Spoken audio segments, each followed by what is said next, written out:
Sementara itu, pemirsa, sebuah ruangan kelas sekolah madrasah diniyah di Situbondo roboh. Cuaca ekstrim berupa angin kencang disertai angin hujan deras menjadi penyebab penyangga atap bangunan ruang kelas ambruk.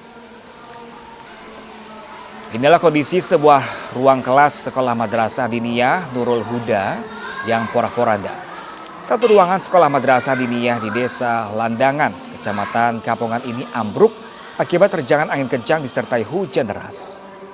Material seperti genteng, tembok bagian atas bangunan, dan kayu penyangga atap porak-poranda disapu angin kencang. Aktivitas belajar mengajar pun terpaksa dipindah ke ruang kelas lainnya. Sejumlah murid harus berdesakan untuk melakukan kegiatan belajar mengajar. Pasca ambruk bangunan, pihak madrasah telah melaporkan kepada dinas terkait dan pemerintah Kabupaten Situbondo. Meski begitu, masih belum ada tindak lanjut.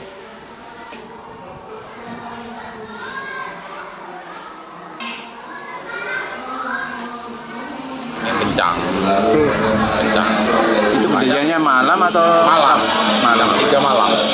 Dan saya ketahui dari warga itu jam 3 malam. Ini berapa ruangan, Bapak? Satu ruangan. Ini kelas berapa? Kelas 4. Terus untuk sekarang ini upaya dari pihak madrasah sendiri gimana, Bapak? Apa Ya. sudah melapor ke mana atau gimana? Sudah saya ke